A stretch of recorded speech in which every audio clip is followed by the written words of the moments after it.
I stood there at the airport, my suitcase still in hand, watching Cassandra's private jet lift off into the sky without me. My name's Julian Cole, and this was supposed to be our big anniversary weekend, a getaway she'd promised me for months. We'd been planning it since January, or at least I thought we were. I'd packed my best shirts, even bought a new camera lens to capture the moments I imagined we'd share. But there she was, laughing with her glossy posse of assistants and friends, all decked out in designer sunglasses and heels that clicked like they owned the world. "This is a girl's trip now," she'd said, tossing me that smirk of hers, the one that always made me feel like I was the punchline to a joke I didn't get.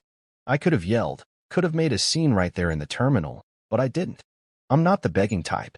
Her laughter echoed in my head as I turned on my heel and walked straight to the first-class desk. The lady behind the counter barely blinked when I asked for the next flight to Paris. I had the miles, the cash, and a sudden fire in my gut telling me I didn't need Cassandra's permission to live my life. Within an hour, I was buckled into a plush seat, sipping a coffee as the plane taxied down the runway. I wasn't chasing her. I was leaving her behind. 10 minutes after her jet took off, I knew she'd get the email. I'd scheduled it earlier that morning, right after she'd ditched me. It was from our shared legal advisor, a little automated surprise I'd set up with a few clicks. Subject line, preliminary separation agreement. I could picture her face, those perfectly arched brows shooting up, her lips parting in that silent gasp she does when she's caught off guard. She'd be 30,000 feet in the air, surrounded by her giggling crew, and suddenly pale as a ghost. Good. Let her squirm.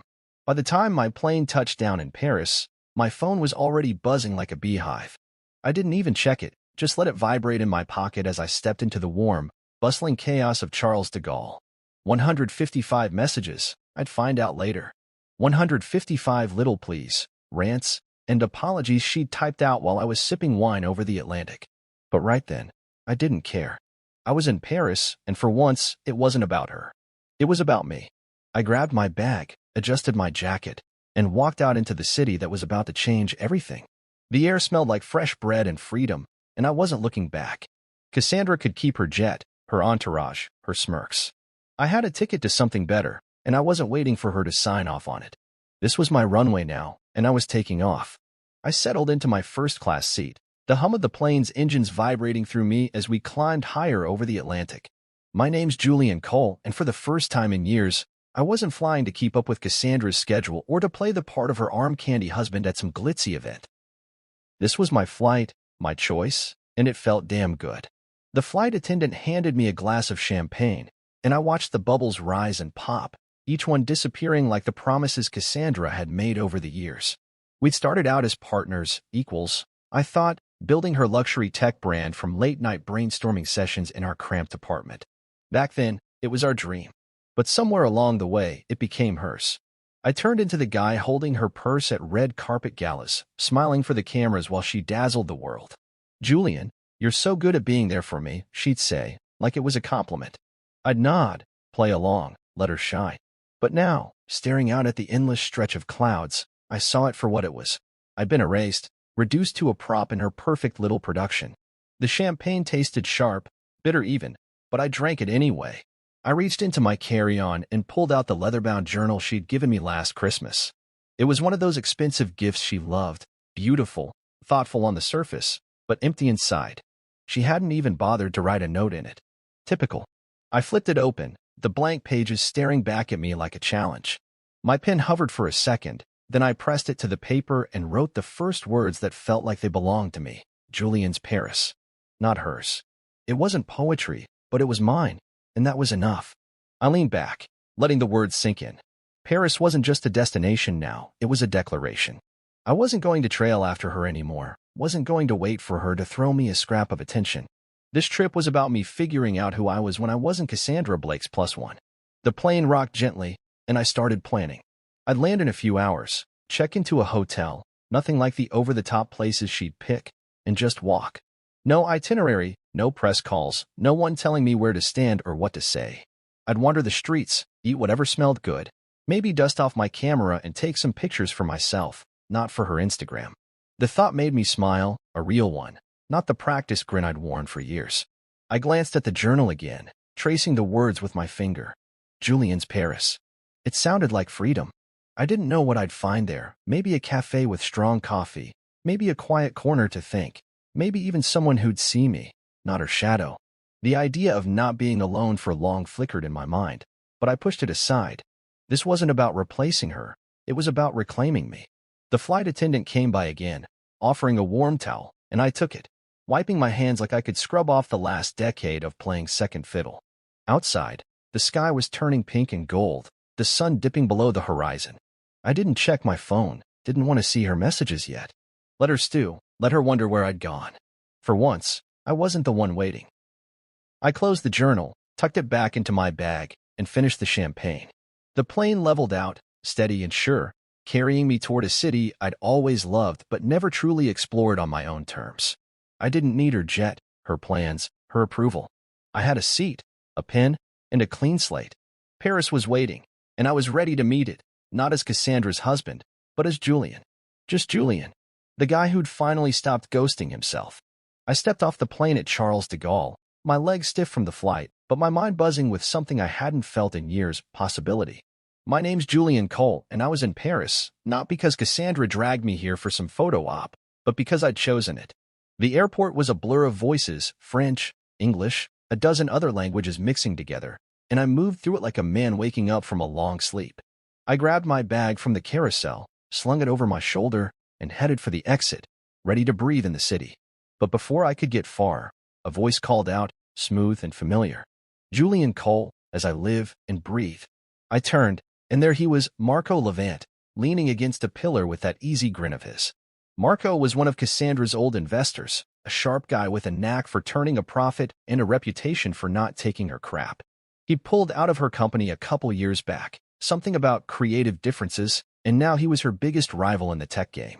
Marco, I said, shaking his hand. What are you doing here? He chuckled, adjusting the cuff of his tailored jacket. Same as you, I'd guessed getting out from under her thumb. I heard about the airport stunt. Classy move, by the way. I smirked, not sure how he knew already, but Marco always had his ear to the ground. Yeah, well, I wasn't about to cry over it. He nodded, like he'd expected nothing less. Good. You're not the only one she's tried to cut out, you know. She uninvited me from her little summit this weekend. Thought I'd crash it anyway. He reached into his pocket and pulled out a cream-colored envelope, handing it to me. You should come too. She's headlining, or was supposed to. Be a shame if she didn't see some familiar faces in the crowd. I took the invitation, flipping it over in my hands.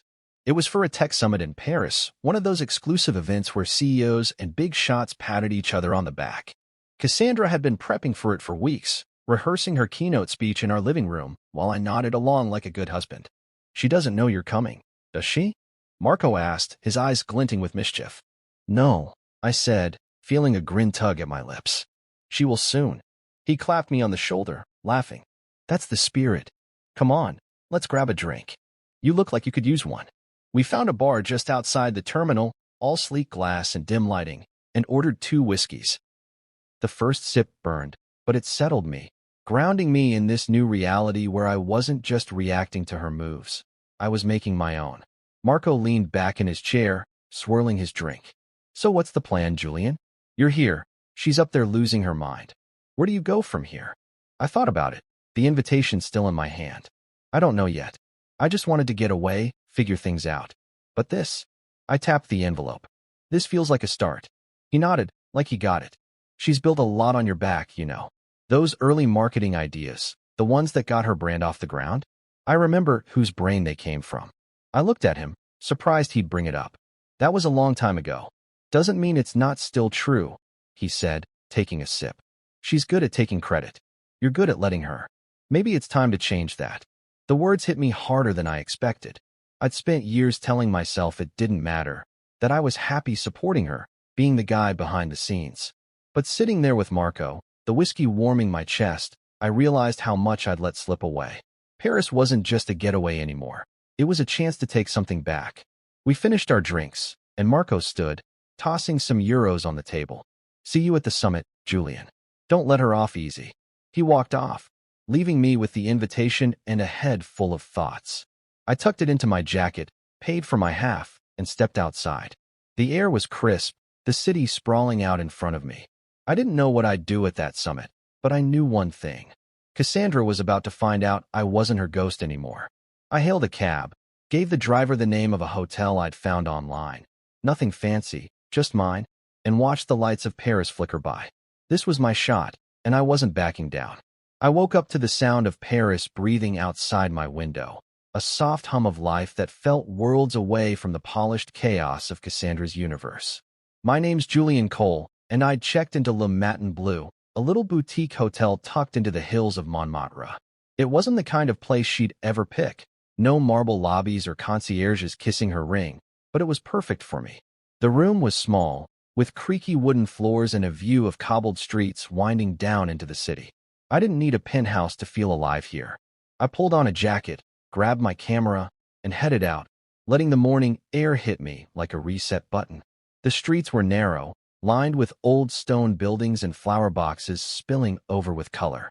I walked without a plan, something I hadn't done in years. With Cassandra, every trip was a mission, schedules, meetings, photo ops. But today, I was just a guy with a camera, wandering through a city that didn't care who I was married to. I stopped at a cafe, the kind with wobbly tables and waiters who didn't rush you. The coffee was strong, the croissant flaky and warm, and I sat there watching people go by, artists with sketch pads, old men with newspapers, kids chasing pigeons. No one asked me about her latest product launch or told me to smile for a picture. It was just me in the moment, and I felt my shoulders loosen for the first time in forever. After breakfast, I headed toward the art district, the camera slung around my neck like an old friend I'd forgotten I had. Photography used to be my thing, back before Cassandra turned it into a punchline. It's a cute hobby, Julian, she'd say, like I was a kid playing with toys. I'd stopped bringing it up, stopped carrying the camera unless she needed a shot for her feed. But here, in Paris, I lifted it to my eye and started snapping street corners, cracked walls, a woman selling flowers from a cart. The world looked different through the lens, sharper, like I could hold onto it instead of letting it slip through my fingers. A couple of locals noticed, an older guy with a beret and a woman with a scarf tied just so. "You're a photographer?" the guy asked, his English rough but friendly. "Just for fun," I said, lowering the camera. "Beautiful city you've got." He grinned, proud, and they started asking about the gear, the shots I like to take. Not once did they mention Cassandra or her brand. It was like I'd stepped out of her shadow and into my own skin. That night, I followed a flyer I'd seen pinned to a cafe wall, some rooftop exhibition in the neighborhood. The place was strung with lights, the air thick with chatter and cigarette smoke. I wandered through, sipping a glass of cheap wine, looking at sculptures and paintings that felt raw, real. Then I met Genevieve Thorne. She was standing by her installation, a mess of wires and screens flickering with images that broke apart and came back together. She had dark hair pulled into a loose bun, paint smudged on her cheek, and eyes that locked onto you like she could see right through. "What do you think?" she asked, nodding at her work. "It's like it's falling apart and starting over at the same time," I said, not sure if that made sense. She smiled, a slow, knowing thing. "That's exactly it. Erasure and rebirth. You get it." We talked for a while, her voice soft but steady. She told me about the piece, how it was about shedding old versions of yourself to find what's underneath. "Sometimes you have to disappear to finally be seen," she said, and it hit me like a punch. I'd been disappearing for years, fading into Cassandra's spotlight, but maybe I didn't have to anymore. I told her about my camera, how I'd picked it up again that day, and she nodded like she understood more than I was saying. "You should come back tomorrow," she said. "There's a workshop. Bring your photos." I left the rooftop with her words rattling around in my head, the city lights blurring below me. Montmartre felt like a liberation, every step pulling me further from the guy I'd been. I didn't need Cassandra's approval or her private jets. I had a camera, a coffee-stained map, and a stranger's invitation to keep going. Paris was mine now, and I wasn't letting it go. I got back to Le Matin Bleu after that rooftop exhibition, my head still spinning from Genevieve's words and the way Paris had started to feel like mine. My name's Julian Cole, and I'd been running on adrenaline all day, walking the streets, snapping photos, talking to people who didn't know me as Cassandra's husband.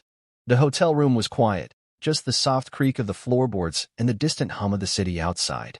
I tossed my jacket on the chair, kicked off my shoes, and sank onto the bed, staring at the ceiling. My phone sat on the nightstand, dark and silent. I hadn't turned it on since the airport, hadn't wanted to deal with whatever Cassandra was throwing at me. But something pulled at me now, curiosity, maybe, or just the need to see how far she'd unraveled. I picked it up, pressed the power button, and waited as it buzzed to life. The screen lit up, and there it was, 155 messages. A wall of notifications, all from her. I scrolled through, not opening them yet, just watching the previews stack up like a train wreck I couldn't look away from. The first few were smug, classic Cassandra. Still at the airport? One read. You're being dramatic, said another. I could hear her voice in my head, that sharp little laugh she'd let out when she thought she'd won. She probably sent those right after her jet took off, sipping champagne with her crew, thinking I'd just sit there and wait for her to come back. By message 20, the tone shifted. Where are you? She'd written, no smirk in that one. Then, a few later, Julian, answer me. I kept scrolling, the words blurring together. By 45, she was pissed. What the hell did you do? That must have been when the email hit, our legal advisor's little gift about the separation. I smiled to myself, imagining her flipping through her inbox at 30,000 feet, her perfect nails tapping the screen harder with every word she read. The messages kept coming, a flood of her losing control. You can't do this to me. She wrote at 96, like I was the one who ditched her at an airport. Then the apology started. Julian, I need to talk to you. Please, came at 124. I'm sorry, she said at 142, and I almost laughed out loud. Cassandra didn't say sorry, not unless she was backed into a corner. The last one, 155, hit different. We need to fix this. No demands, no snark, just a plea. I stared at it for a long minute, the screen glowing in the dim room. My thumb hovered over the reply button, but I didn't press it. What was there to say? She'd left me standing there, laughed about it, and now she was scrambling because I'd finally stopped playing her game. I turned the phone off, the screen going black again, and set it back on the nightstand. Let her wonder. Let her sit with it. I wasn't her lapdog anymore, racing to fix things the second she snapped her fingers. I got up, walked to the window, and pushed it open, letting the cool night air roll in. Paris stretched out below me, all twinkling lights and quiet streets, and I felt something settle in my chest, peace, maybe, or power. She could send 1,000 messages, and it wouldn't change a thing. I was here, living my life, while she was up there, spiraling in her private jet bubble. I grabbed my camera from the table, flipping through the shots I'd taken that day, the flower cart, the cracked wall, the old guy in the beret. They weren't perfect, but they were mine, and that felt better than any staged photo I'd ever taken for her. I thought about Genevieve's workshop tomorrow, how she talked about erasure and rebirth. Maybe that's what this was, me wiping the slate clean, letting Cassandra's avalanche of texts bury the guy I used to be. I didn't owe her an answer, didn't owe her my time. She'd figure out soon enough that I wasn't coming back to beg. I climbed into bed, the sheets cool against my skin, and closed my eyes. The phone stayed off, the messages unread. For the first time in years, I fell asleep without her voice in my head, just the sound of Paris whispering me into tomorrow. I woke up to sunlight spilling through the curtains of my room at Le Matin Bleu, the kind of soft glow that made Paris feel like a painting. My name's Julian Cole, and for once, I wasn't jolted awake by Cassandra's voice barking orders or her phone blaring with notifications. It was just me, the quiet, and a day I got to shape. I stretched, feeling the ache in my legs from yesterday's wandering, and smiled. Today was Genevieve's workshop, and I was ready to see where it took me. I grabbed a quick shower, threw on a sweater and jeans, and headed out with my camera and a few of the photos I'd printed at a shop down the street. Saint-Germain was a trek from Montmartre, but I didn't mind the walk. Every corner of this city had something to show me. The streets were alive with people, the air thick with the smell of bread and coffee. I stopped at a stall for a pain au chocolate, eating it as I went, crumbs falling onto my jacket. By the time I reached the workshop, a little studio tucked above a bookstore, I felt like I'd already lived a full morning. Genevieve was there, setting up screens and cables, her hands moving fast but sure. You made it, she said, glancing up with that half-smile of hers. Brought your soul to shred? I laughed, holding up my camera. Something like that. She waved me in, and I joined a handful of others, artists, mostly, with paint-stained fingers and quiet energy.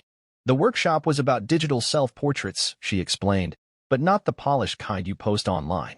We're deconstructing ourselves, she said, her voice steady, taking who we were and breaking it down to find what's left. I nodded, not totally sure what that meant, but ready to try. She handed me a tablet hooked up to a projector, showed me how to upload a photo and start pulling it apart pixel by pixel, layer by layer. I scrolled through my shots, then stopped on one Cassandra had posted months ago. It was us at some gala, her in a glittering dress, me half cropped out of the frame, smiling like an afterthought. She'd captioned it something about power couples, but I'd always hated how it looked, like I was barely there. I uploaded it, and the image flashed onto the screen, bigger than life. Genevieve leaned over. That's a good one to start with. What do you want to do with it? I didn't even think. Get rid of her. She grinned, showing me how to drag a tool across the screen, erasing Cassandra bit by bit. Her dress dissolved, her face blurred into nothing, until all that was left was me, half a figure, awkward and incomplete. But I wasn't done. I kept going, breaking down the edges, the background, the fake smile I'd worn that night. The pixels scattered like dust, and I rebuilt it, pulling my silhouette into the center, filling it out with lines and shadows from the Paris shots I'd taken. The gala faded, replaced by cobblestones and streetlights, until it was just me, standing whole. The room was quiet, everyone lost in their own work, but I felt Genevieve watching. That's you, she said, nodding at the screen. Not whoever you were pretending to be. I looked at it, my shape, my city, no trace of her. Yeah, I said, my voice low. I think it is. We spent hours there, tweaking and tearing apart, the air buzzing with this strange mix of focus and release. I didn't just stop at that one. I pulled up other photos, old ones from our life together, and shredded them too. A beach trip where she'd made me hold her bag, a dinner where I'd been stuck taking pictures of her food, gone. All of them, turned into something new. By the end, I had a series of images, each one a piece of me I'd forgotten. Genevieve walked over as I saved the last one. You just published your first piece of emotional honesty, she said, her eyes steady on mine. Feels good, doesn't it? I nodded, not trusting my voice. It did feel good, better than good. It was like I'd clawed something back, something she'd buried under years of her spotlight. I left the studio as the sun dipped low, the tablet under my arm, and those images burned into my head. Paris glowed around me, all golden and alive, and I walked back to the hotel with a lightness I hadn't known I could feel. Cassandra's world didn't own me anymore. I was undoing it, piece by piece, and building something real in its place. I stepped out of the cab into the cool Paris evening, the lights of the summit venue glowing ahead like a beacon. My name's Julian Cole, and tonight wasn't about hiding anymore. It was about showing up. Marco had invited me to this dinner, the one Cassandra was supposed to host, and I'd said yes without a second thought. The invitation was still in my pocket, creased from being handled all day, but it felt like a ticket to something bigger than just a meal. I adjusted my jacket, not the flashy kind she'd have picked for me, just a simple one I liked, and walked in. The place was all glass and gold, packed with tech execs and investors in suits that cost more than my old car. I scanned the room, half expecting to see her sweeping in with that queen bee smile, but she wasn't there. The table settings had her name on them, though, Cassandra Blake, keynote speaker. Guess she hadn't canceled yet. I found Marco near the bar, sipping a drink and chatting up some guy in a bow tie. He spotted me and waved me over. You clean up nice, Julian, he said, handing me a glass of something dark and strong. Ready to stir the pot? I took a sip, letting it burn down my throat. She's not here, is she? He shook his head, smirking. Not yet. Word is she's been off the grid since that email hit. Her team's scrambling. Before I could ask more, someone grabbed my arm. Lily Monroe, Cassandra's executive assistant. She was all nerves, her blonde hair slipping out of its neat bun. Julian, thank God, she whispered, pulling me aside. She's been spiraling since that legal thing dropped. She hasn't told anyone why she's not here tonight. I raised an eyebrow, keeping my voice steady. That's her mess to explain, Lily. Not mine. She blinked, like she hadn't expected that. You're not worried? No, I said, smiling just enough to throw her off. Let her tell her story. I'm telling mine. Lily stared at me, then nodded slowly, backing off as the crowd started moving toward the tables. I found my seat. Marco had made sure I wasn't stuck in the back, and settled in, the buzz of the room washing over me. The keynote was about to start, some stand-in guy fumbling through notes, when the MC stepped up instead. Ladies and gentlemen, he said, voice booming. Before we begin, let's acknowledge someone in the room. Julian Cole, the man behind the original marketing concept Cassandra Blake built her empire on, without credit. The air went still. Heads turned, eyes landing on me. I froze for a second, the glass halfway to my lips, then set it down as the gasps rippled through the crowd. Marco leaned over, grinning. Told you I'd stir the pot. Silence hung heavy, then someone clapped, slow at first, then faster, until the room broke into applause. I stood, nodding, not sure what else to do.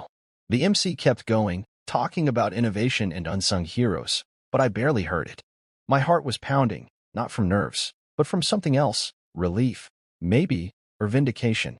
For years, I'd let her take the credit, told myself it didn't matter as long as the company thrived. But it did matter, and now everyone knew it. The dinner rolled on, plates clinking, voices rising, but I felt like I was floating above it. People came up after, shaking my hand, asking questions about those early days. You're the real deal, one guy said, a tech blogger I recognized.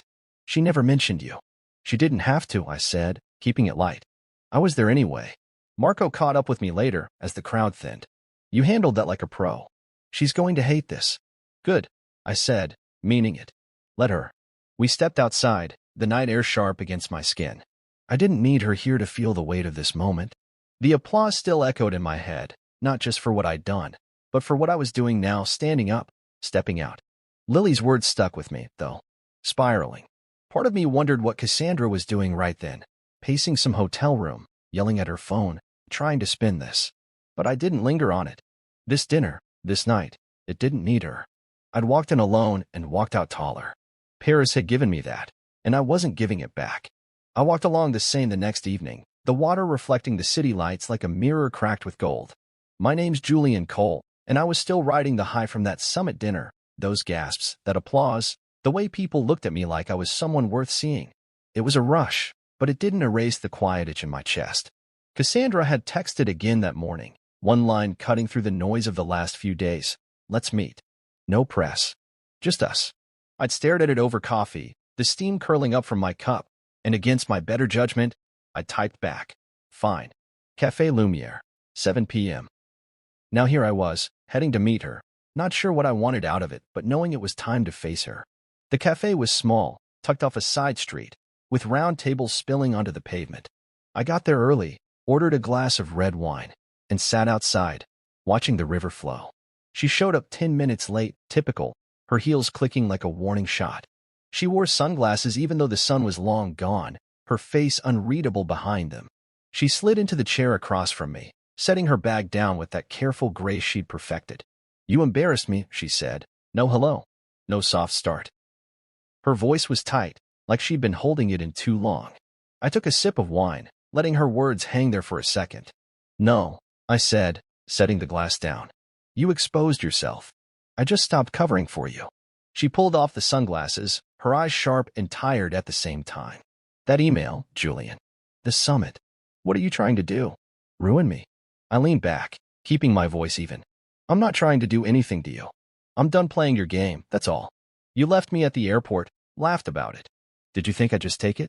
She flinched, just a flicker, but I caught it. It was a mistake, she said, softer now. I got caught up with the girls, the trip. It wasn't supposed to be like that. But it was, I said. And it's been like that for years. Me waiting. You deciding. I'm not your prop anymore, Cassandra. She stared at me, her fingers tapping the table, that nervous habit she hated admitting she had. So what? You're just walking away? After everything we built? You built it, I said, and it felt good to say it out loud. I helped, sure. Gave you ideas. Held you up. But you took the credit, the control, and left me in the background. I'm not asking for a medal. I'm just done pretending it's enough. Her jaw tightened, but she didn't argue. Maybe she couldn't. Let's talk settlements, then, she said, switching gears like she always did when she lost ground. We can figure this out, keep it clean. I reached into my pocket, pulled out a card, Catherine's, my lawyer, and slid it across the table. Everything goes through her now. We're done here. She looked at the card, then back at me, her mouth opening like she wanted to fight, but I was already standing. Julian, wait, she started, but I didn't. I left her sitting there, the wine untouched, the card glaring up at her. The power shift was complete, and it hit me as I walked away, slow at first, then all at once. I didn't owe her that conversation, didn't owe her my time or my explanations. She'd had years of me bending, adjusting, making it work. Not anymore. I crossed the street, the Seine stretching out beside me, and felt the weight lift. This wasn't her choice anymore, it was mine, and I'd made it. I kept walking, the city folding around me like a friend. Paris had given me a voice, a spine, and I wasn't handing them back. She could sit there all night, plotting her next move, but it wouldn't change a thing. I was free, not just from her, but from the version of me I'd let her shape. The river flowed on, steady and sure, and I matched its pace, my steps lighter than they'd been in years. I woke up the next morning with the sun sneaking through the blinds of my room at Le Matin Bleu, a quiet energy buzzing in my chest. My name's Julian Cole, and after last night, leaving Cassandra at that cafe table, her voice fading behind me, I felt like I'd finally cut the last thread tying me to her world. I didn't check my phone, didn't care if she texted again. Today wasn't about her. It was about me, and I had an idea brewing. I grabbed a coffee from the hotel's little kitchen, the bitter taste waking me up as I sat by the window, watching Montmartre stretch awake. The streets below were already moving, vendors setting up, people shuffling to work, and I thought about those photos I'd taken, the ones I'd reworked with Genevieve. They weren't just pictures anymore. They were pieces of me, raw and real. What if I showed them?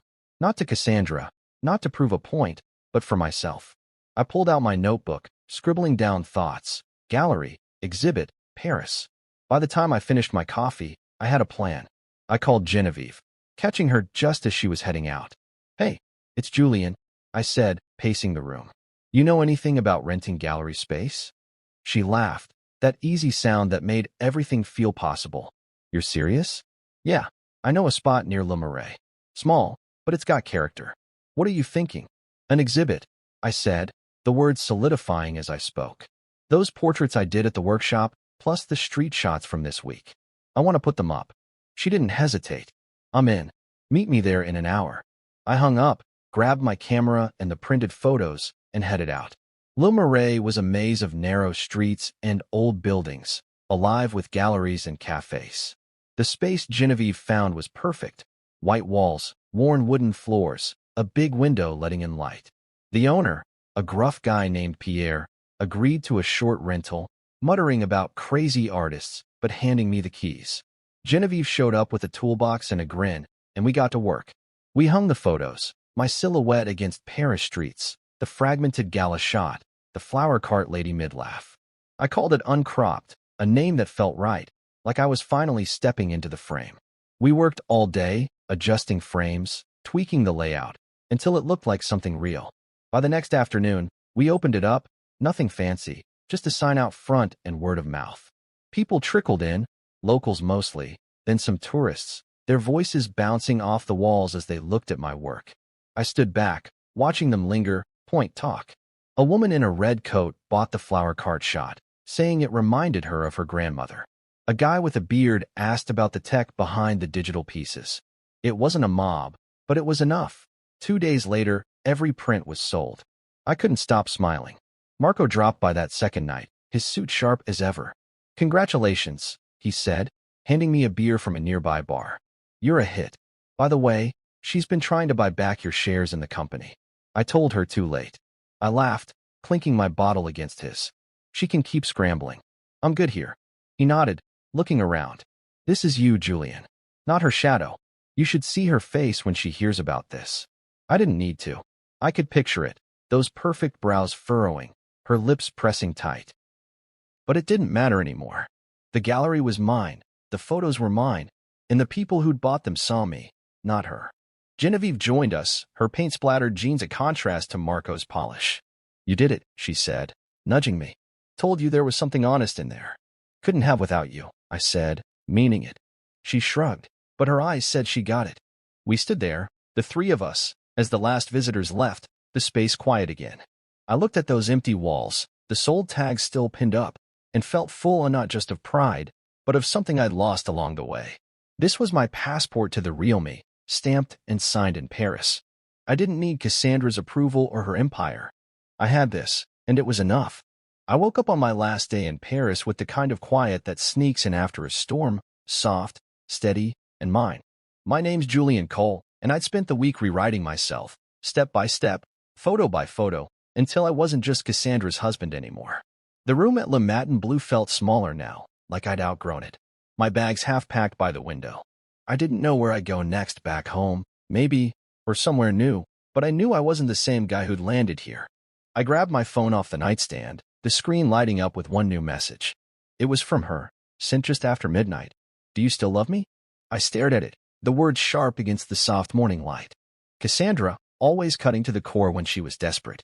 I could see her typing it, probably alone in some hotel suite, her nails clicking on the screen, waiting for me to cave like I always had. My thumb hovered over the reply button, a dozen old habits tugging at me. Say yes, smooth it over, give her something to hold on to. But I didn't. I pressed delete, the message vanishing like it had never been there, and set the phone down. No response, no punctuation, just peace. I didn't owe her an answer anymore. I got up, pulled on a sweater, and headed out, the city calling me one last time. The streets of Montmartre were waking up, bakers hauling trays, kids laughing on their way to school, and I walked with no rush, letting it all sink in. Paris had given me more than I'd expected. A camera rediscovered, a gallery sold out, a spine I'd forgotten I had. I ended up at a bookstore cafe near the Seine, a little place with mismatched chairs and shelves packed tight. I ordered a coffee, grabbed a new journal from the rack, plain, no leather, nothing fancy, and sat by the window, the river glinting outside. The pen felt good in my hand, steady, like it belonged there. I opened to the first page and wrote, Julian Cole, artist. No longer Cassandra's +1. No longer stranded. Just flying. The words came easy, no hesitation, no second guessing. It wasn't a grand story, just a start, but it was mine. I sipped the coffee, the bitterness grounding me, and watched the water flow. People moved past, tourists with maps, locals with bags of bread. And I didn't feel invisible anymore. I thought about the week. Marco's grin at the summit, Genevieve's quiet push at the workshop, the gallery walls bare from sold prints. They'd seen me, not her shadow, and that was enough to carry forward. My phone buzzed once, twice, but I didn't check it.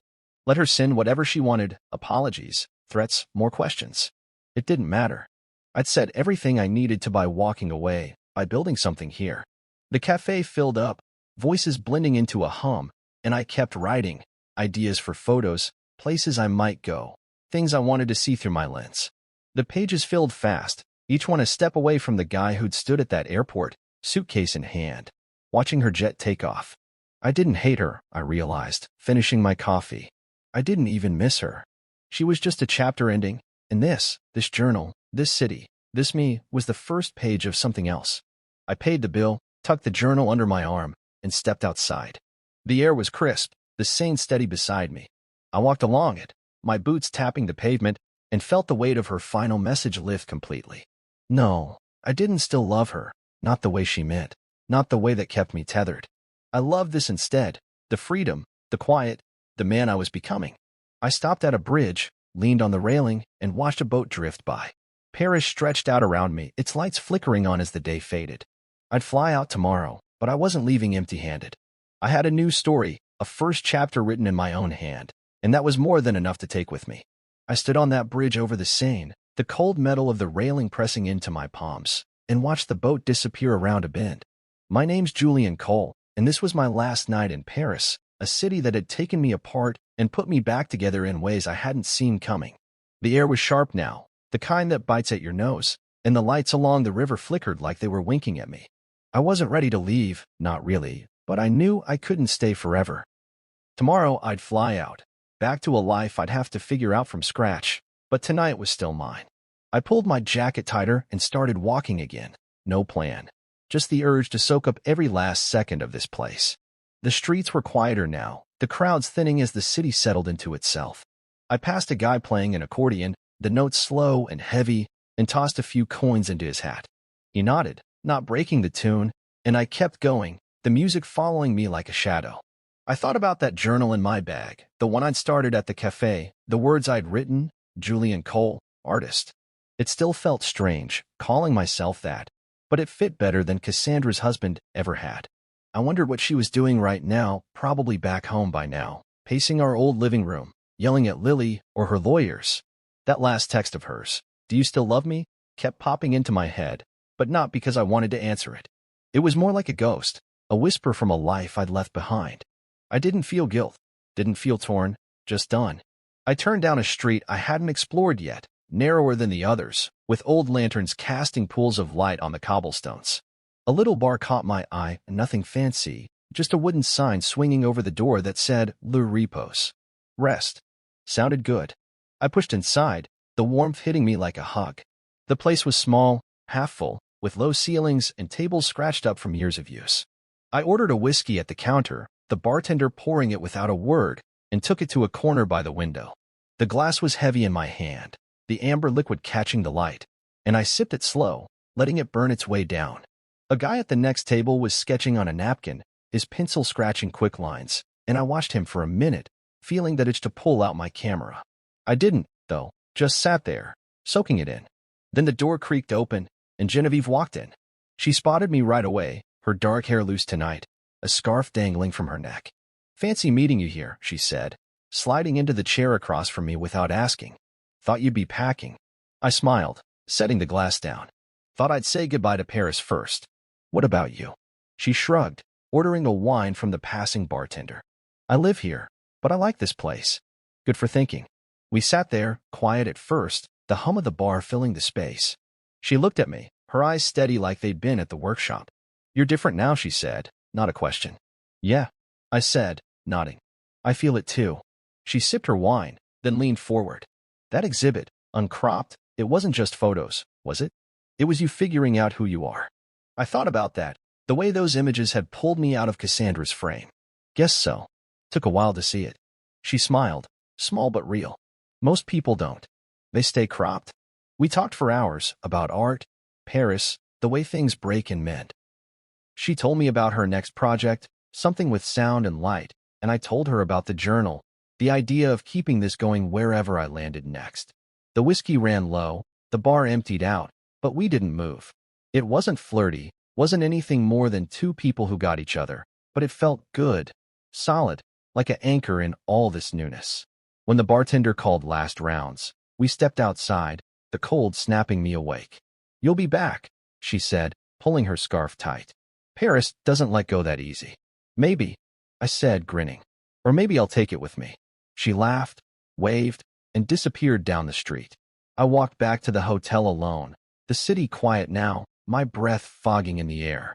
I packed my bags, tucked the journal in last, and lay on the bed, staring at the ceiling.